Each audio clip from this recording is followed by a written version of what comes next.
Hi friends, welcome to my YouTube channel the elite class. तो आज हम start करने जा रहे हैं हमारे फाइनेंस अकाउंट असिस्टेंट का कोर्स। और हम आज पहले सब्जेक्ट जनरल साइंस से स्टार्ट करने जा रहे हैं with our first topic, diseases related to vitamin deficiency. Let's move forward. So what is a vitamin? Vitamin derive हुआ है दो वर्ड्स वाइटल अमाइन से। लेकिन इसका ये मतलब नहीं है कि हर एक विटामिन जो है वो अमाइन होता है। Vitamins actually naturally occurring micronutrients होते हैं जो हमारे फूड में प्रेजेंट होते हैं, जो हर एक लिविंग ऑर्गेनिज्म को नॉर्मल फंक्शनिंग एंड ग्रोथ के लिए इम्पॉर्टेंट होते हैं। ऑर्गेनिक मॉलिक्यूल्स भी कहा जाता है विटामिन्स को बिकॉज ये मेड अप ऑफ होते हैं made by plants and animals. मतलब ये डिस्टिंक्ट बनाता है इनको मिनरल्स से, बिकॉज विटामिन्स ऑर्गेनिक मॉलिक्यूल्स होते हैं लेकिन मिनरल्स इनऑर्गेनिक होते हैं बिकॉज वो हमें डिराइव होते हैं from soil and water. Vitamins को माइक्रोन्यूट्रिएंट्स इसलिए कहा जाता है बिकॉज हमें इनकी ज़रूरत स्मॉल क्वांटिटीज में होती है। They are essential for our body but in small quantities. अब हमारे विटामिन्स जो होते हैं वो इसेंशली हमें हमारे डाइट में लेने पड़ते हैं। इट इज़ बिकॉज हमारी बॉडी जो होती है वो सेल्फ सफिशिएंट नहीं होती है to synthesise vitamins. That is why हमें डाइट के थ्रू विटामिन्स को लेना पड़ता है। मूविंग फॉरवर्ड, अब जो हमारे पास विटामिन्स होते हैं ये दो फैमिलीज में डिवाइड किए गए हैं, fat soluble and water soluble. जो फैट सॉल्युबल होते हैं वो विटामिन्स जो है हमारी बॉडी में जो फैटी टिश्यूज होते हैं या लिवर होते हैं उसमें स्टोर हो जाते हैं और उनकी एब्जॉर्प्शन में हेल्प करते हैं बाइल सॉल्ट्स एंड फैट्स। अब कौन से ऐसे फैट सॉल्युबल विटामिन्स होते हैं? 4 होते हैं, vitamin A, D, E and के। अब बात करते हैं वाटर सॉल्युबल्स की। वाटर सॉल्युबल वो विटामिन्स होते हैं जो सॉल्युबल होते हैं वाटर में और हमारी बॉडी में स्टोर नहीं होते। इस वजह से हमें हर बार अपने जो डाइट है उसमें ये वाले विटामिन्स लेने पड़ते हैं ताकि हमारी बॉडी रेप्लेनिश हो सके इन वाटर सॉल्युबल विटामिन से। अब वाटर सॉल्युबल विटामिन्स में कौन कौन से विटामिन्स आते हैं? विटामिन बी कॉम्प्लेक्स और विटामिन सी।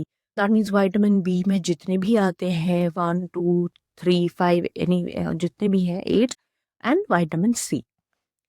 मूविंग फॉरवर्ड, अब हम बात करेंगे फैट सॉल्युबल रिजर्व्स की, वो विटामिन्स जो हमारी बॉडी में लॉन्ग टर्म के लिए स्टोर रहते हैं। That means vitamin A, D, E and के की। पहले हम स्टार्ट करेंगे विटामिन ए से। विटामिन ए को बोला जाता है architect of vision and growth. तो इसका केमिकल नेम होता है रेटिनॉल।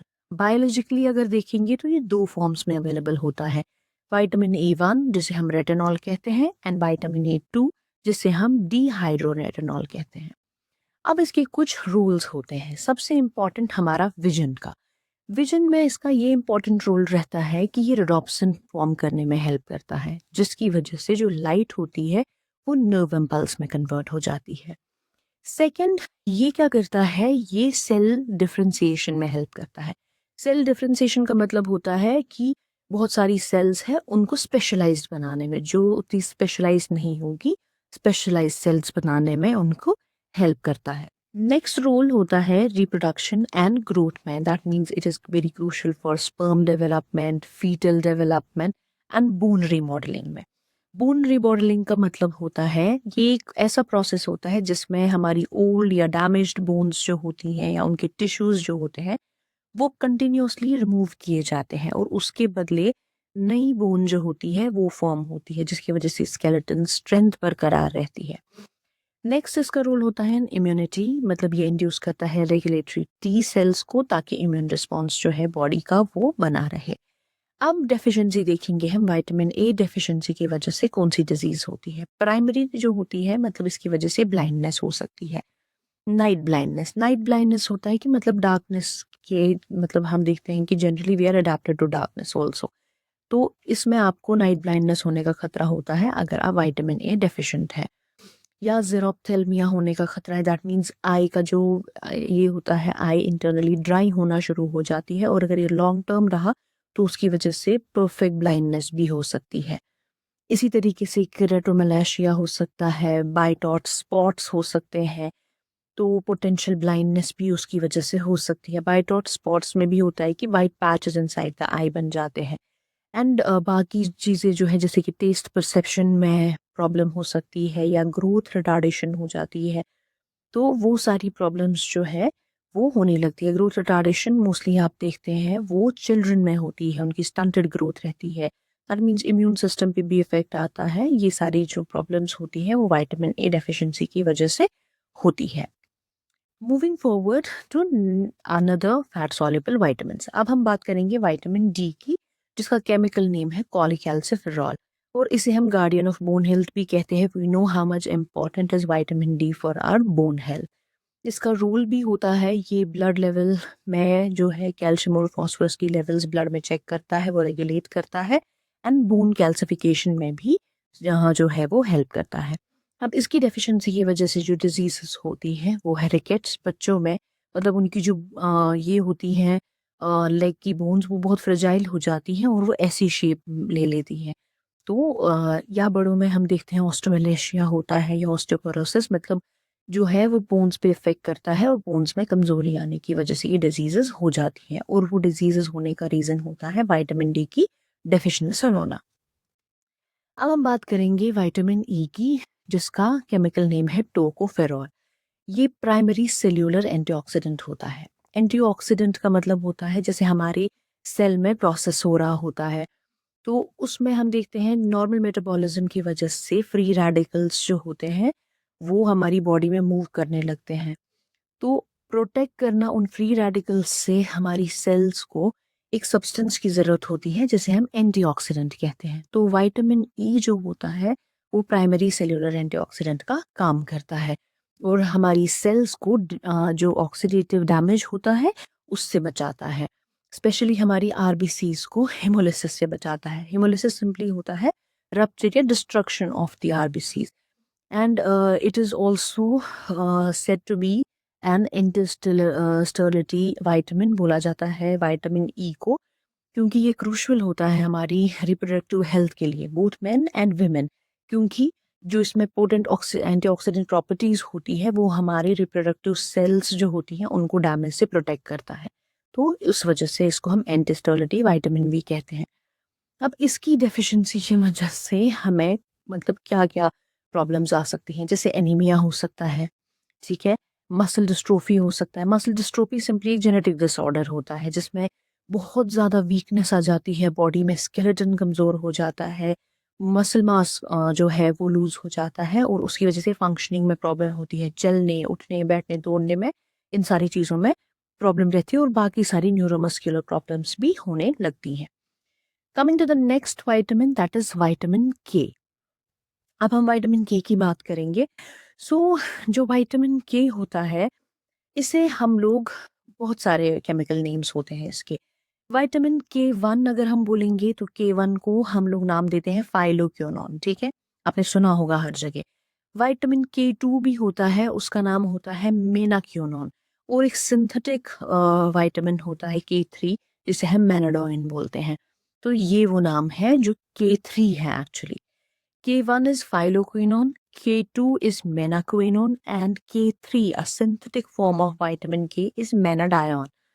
सबसे इम्पॉर्टेंट है इसका role, that is coagulation commander. इसको क्यों बोलते हैं? बिकॉज इसका एसेंशियल वर्क ही यही है कि ये ब्लड में कोगुलेटिंग या जो क्लॉटिंग फैक्टर्स होते हैं उनको एक्टिवेट करने का काम करता है।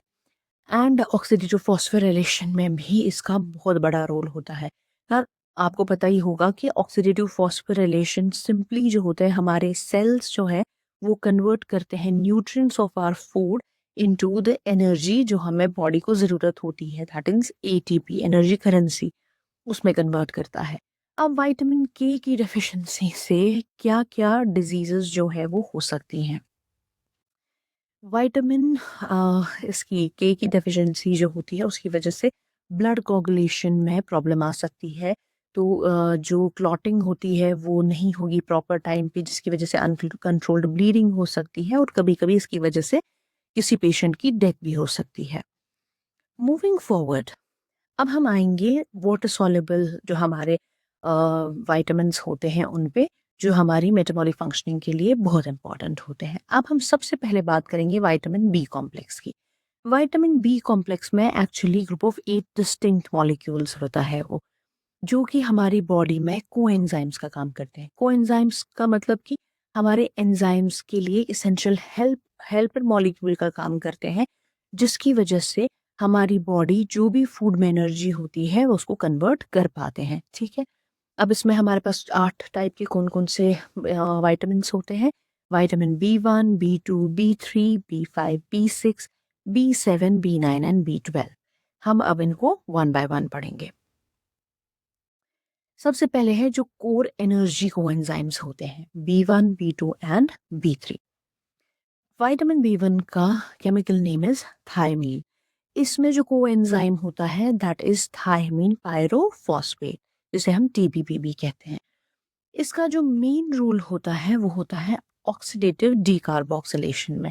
ऑक्सीडेटिव डीकार्बोक्सिलेशन जो होती है वो अल्फा कीटो एसिड्स की होती है, या ट्रांस कीटोलेस रिएक्शंस में भी इसका बहुत बड़ा रोल होता है, जो हमारी बॉडी के जो है बहुत सारे साइकिल्स में हेल्प करता है, जैसे कि ग्लाइकोलिसिस साइकिल वगैरह में ये बहुत इंपॉर्टेंट होता है ये विटामिन। इस क्या बोलते हैं, विटामिन की डेफिशिएंसी की वजह से जो है डिजीज होती है बेरी बेरी डिजीज।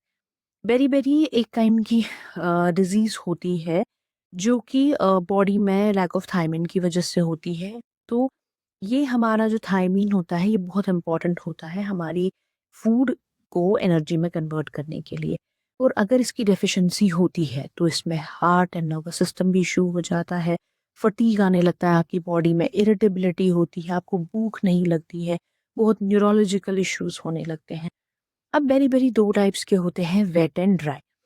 तो जो वेट वाला होता है तो उसमें जो होता है कार्डियक फेलियर का ज़्यादा खतरा रहता है, टैकिकार्डिया का ज़्यादा खतरा रहता है। ड्राई बेरी बेरी में मसल वेस्टिंग होने लगती है, आपके जो क्या बोलते हैं उसे, मसल में वीकनेस आना लगता है, नमनेस होने लगती है।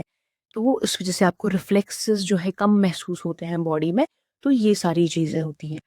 इसके अलावा एक और डिजीज होता है उसकी वजह से, जिसे हम क्या बोलते हैं, कार्सोकॉफ सिंड्रोम बोलते हैं हम इसे।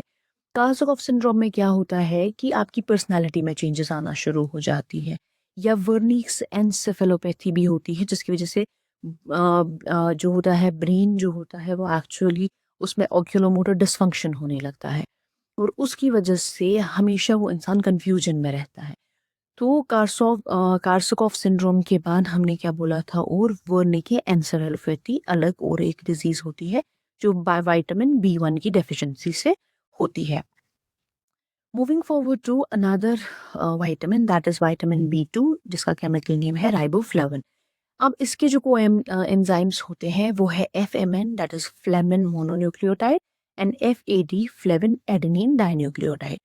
अब इनका मेन जो होता है, जो हमारी बॉडी के फ्लेवर प्रोटीन्स के लिए एसेंशियल होता है रिडॉक्स रिएक्शंस क्रिएट करने के लिए, उसमें राइबोफ्लेविन का बहुत इंपॉर्टेंट रोल होता है। अब राइबोफ्लेविन की डेफिशिएंसी की वजह से जो है क्या क्या मतलब चेंजेस आती हैं बॉडी में डिफिशिएंसीज की वजह से। सबसे पहले हमने देखा कि इसकी डेफिशिएंसी की वजह से डिजीज होती है that is known as glossitis, जिसको हम मजेंटा टंग कहते हैं। इसका ये मतलब होता है कि टंग में इन्फ्लेमेशन होती है, स्वेलिंग होने लगती है, रेडनेस, पेन, टेक्सचर में चेंज आना, और उसकी वजह से बात करने में, खाने में बहुत प्रॉब्लम होती है, इंसान को टेस्ट नहीं आता है किसी चीज़ का। दैट इज द ग्लोसाइटिस या मजेंटा टंग। नेक्स्ट होता है किलोसिस। किलोसिस भी एक ऐसी इन्फ्लेमेटरी कंडीशन होती है जिसकी वजह से आपके जो माउथ के कॉर्नर्स होते हैं उसमें रेड क्रैक सोर्स होने लगते हैं, फिशर्स होने लगते हैं, उनसे ब्लीडिंग होने लगती है।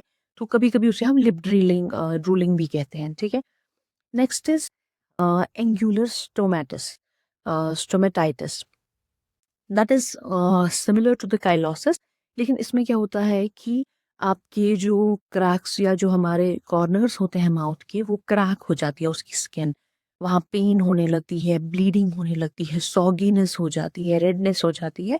तो वो होता है विटामिन B2 की डेफिशिएंसी की वजह से। Moving forward towards the vitamin B3, that is niacin.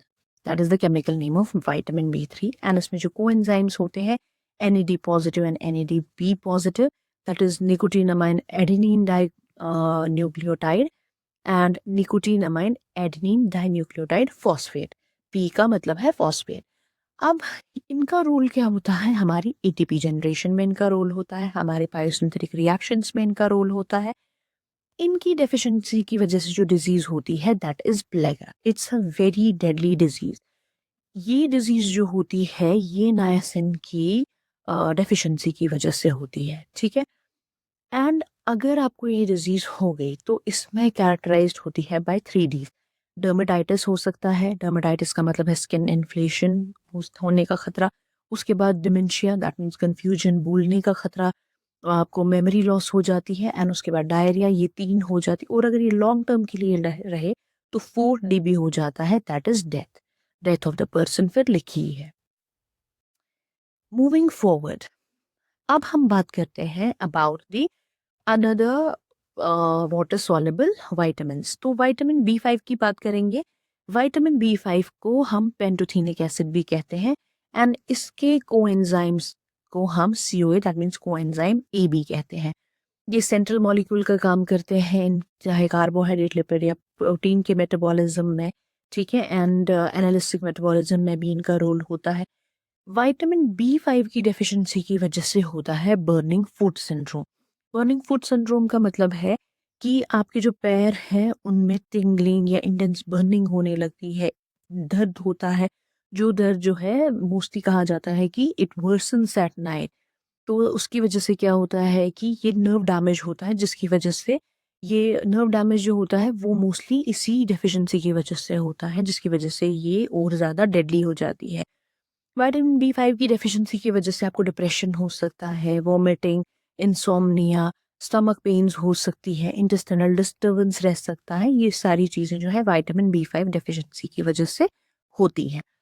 Coming to vitamin B6. Vitamin B6 की जो केमिकल नेम है दैट इज पायरिडॉक्सिन.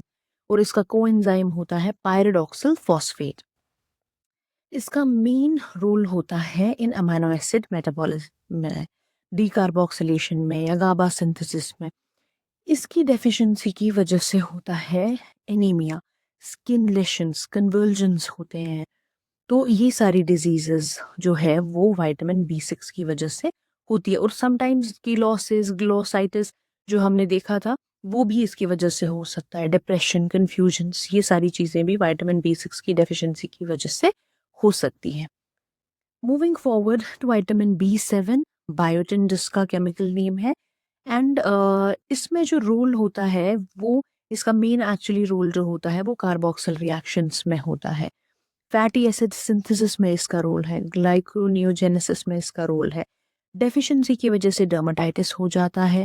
एट्रोपिक ग्लोसाइटिस होता है. एट्रोपिक ग्लोसाइटिस का मतलब है जहाँ पे टंग बहुत स्मूथ हो जाती है, ग्लॉसी हो जाती है, रेड.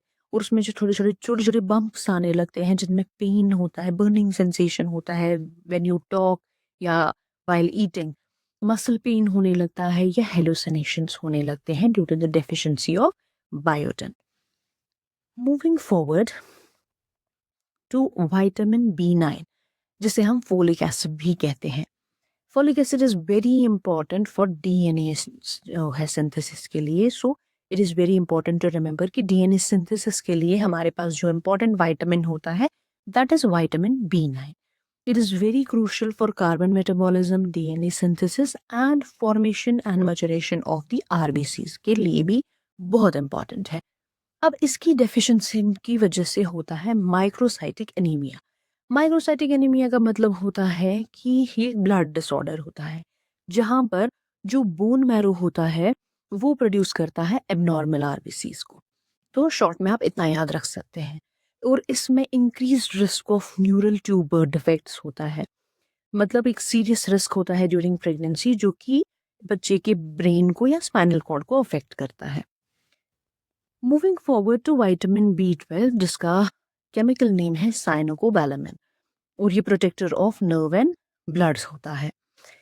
तो इसका मेन इंपॉर्टेंट रोल होता है हमारे रेड सेल्स की फॉर्मेशन एंड मैचुरेशन में. ये रिक्वायर्ड होता है न्यूक्लिक एसिड सिंथेसिस में इसका रिक्वायरमेंट होता है और हमारे नर्वस सिस्टम को मेंटेन करने में भी ये रिक्वायर्ड होता है। अगर विटामिन B12 की डेफिशिएंसी हो जाती है तो उसकी वजह से हो जाता है पर्नीशियस एनीमिया। पर्नीशियस एनीमिया का मतलब होता है ये एक ऑटो इम्यून कंडीशन है जहाँ पर आपकी बॉडी जो है विटामिन B12 एब्जॉर्ब ही नहीं कर पाती है, तो उसकी वजह से आपको सीवियर एनीमिया हो जाता है या पोटेंशियल नर्व डैमेज होने का खतरा भी रहता है।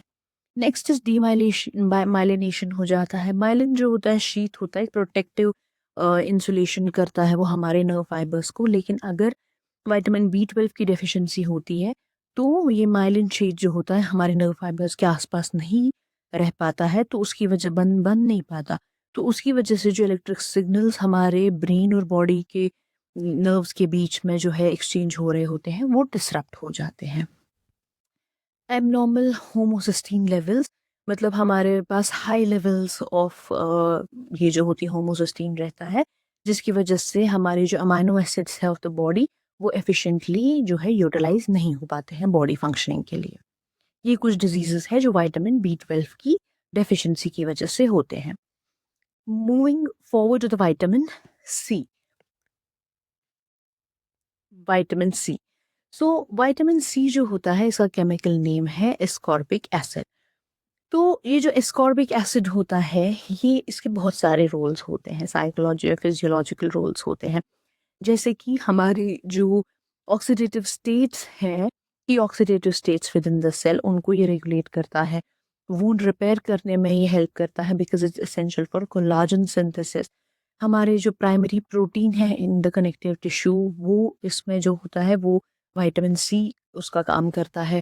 आयरन एब्जॉर्प्शन में हेल्प करता है, रेड सेल्स की फॉर्मेशन में हेल्प करता है, और अमाइनो एसिड टायरोसिन के ब्रेकडाउन में इसका बहुत इंपॉर्टेंट रोल होता है। अब अगर हमारे पास विटामिन सी जो है वो हमारी बॉडी में जो है वो एक अच्छी क्वांटिटी में नहीं है, उसकी डेफिशिएंसी है बॉडी में, तो उसकी वजह से एक डिजीज होती है स्कर्वी। उसकी वजह से क्या होता है, स्वोलन एंड ब्लीडिंग गम्स होते हैं, पुअर वाउंड हीलिंग होती है, माल फॉर्मेशन ऑफ बोन्स भी जो है उसकी वजह से होती है। नाउ अब हम एक जनरल जो है व्यू देखेंगे सारे विटामिन्स का। हमारे पास जो फैट सॉल्युबल विटामिन्स होते हैं E, D, E and K, तो इन सारे विटामिन्स को किसी भी कोएंजाइम की ज़रूरत नहीं होती है ताकि वो अपने एंजाइम को पुश करे कि वो अपना काम जो है वो अच्छे से करे।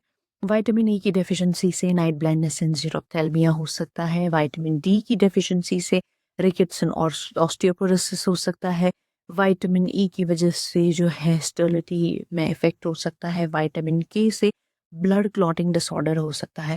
अब जो हमारे पास फैट वाटर सॉल्युबल विटामिन्स है उसमें हमारे पास पहले बी कॉम्प्लेक्स वाले B1 की डेफिशिएंसी की वजह से बेरी हो सकता है, B2 की डेफिशिएंसी की वजह से डर्मेटाइटिस हो सकता है, B3 की वजह से लेग्रा हो सकता है, B5 की वजह से बर्निंग फुट सिंड्रोम हो सकता है, B6 can lead to anaemia, B7 deficiency can lead to dermatitis, B9 deficiency can lead to microcytic anemia, and B12 can lead to pernicious anemia, and vitamin C definition can lead to scurvy.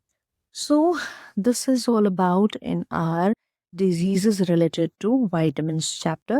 I hope you have liked this video, and if it is so, kindly do subscribe to my channel ताकि ऐसे ही जो भी हमारे finance account assistant के सारे subject के videos हैं वो आपको पूरे सिलेबस के हिसाब से मिल पाए। Thank you so much.